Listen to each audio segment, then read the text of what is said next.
It just sort of happened beautifully. John Lennon.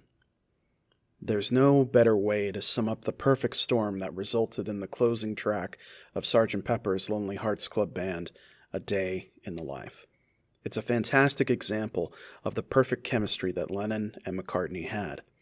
It began with Lennon, as the song states, reading the news one day. Two pieces in particular caught his interest, the first being an article related to a custody battle over the children of Tara Brown. Brown was heir to the Guinness fortune at one time, and had recently been killed in a car accident. He also happened to be a friend of the group, who had introduced them to LSD. Lennon would later go on to state that this was a direct inspiration for his lyrics, while McCartney would claim that while it was indeed an inspiration, he was not talking directly about him. The other piece of news was the pothole problem in Blackburn, Lancashire. Terry Doran would later suggest the line that it was enough to fill the Albert Hall.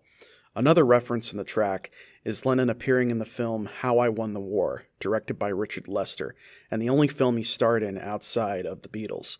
Paul's major contribution was the middle section, which recalled a common scenario from his school days to catch the bus and smoking cigarettes. The recalling of days of youth would be also heard again in Penny Lane and Strawberry Fields Forever. The band knew they wanted a grand sound to the piece, and so producer George Martin enlisted friends from the Royal Philharmonic Orchestra and the London Symphony Orchestra to be on the track. Martin said, "I had to instruct them. We were going to start very, very quietly and end up very, very loud. We're to start very low in pitch and end up very high. You've got to make your way up there as slidey as possible, so that the clarinets slurp, the trombones gliss, violins slide without fingering any notes. And whatever you do, don't listen to the fellow next to you, because I don't want you to be doing the same thing." Of course, they all looked at me as though I was mad. This session would be filmed, however, would not see the light of day until the release of Anthology many years later.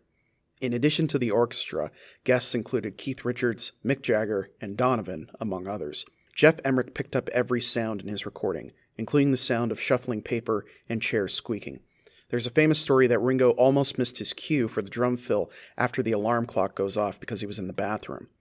The alarm clock was there only to keep time and go off to cue the next section. It wasn't to be included, but it fits so well with Paul's sections that it was decided that it would be kept. Mal Evans can be heard counting to keep everyone together in the lead-up to the final chord.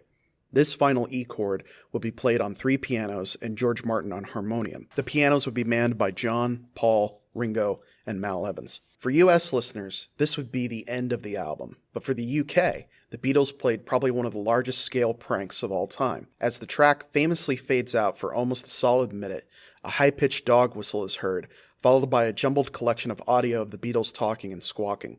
If your turntable didn't have an automatic arm return, the record would get stuck here. The idea being the whistle goes off, your dog starts freaking out, and your turntable is stuck with this jumble of nonsense. This would be removed in later pressings and the US release, only to be re-added for the CD and later releases. Years later, we would also hear John counting off the intro with Sugar Plum Fairy, repeated twice before starting to play.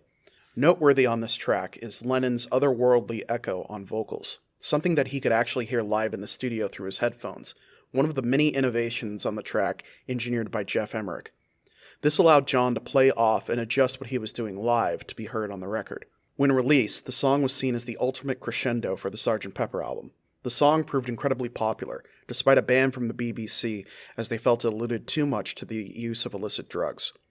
It stands now as one of the undisputed masterpieces of rock music and work from the group. It has been covered, referenced, and interpreted by musicians and artists alike. I've said this many times before, but I think its staging and mixing in Love is the perfect presentation of the track. But what do you think? Do you love the original, or is there another version worth taking a look at? Thank you again so much for watching. If you want to help support this channel, please like, share, comment, subscribe, check out my old videos, and I will see you guys next time.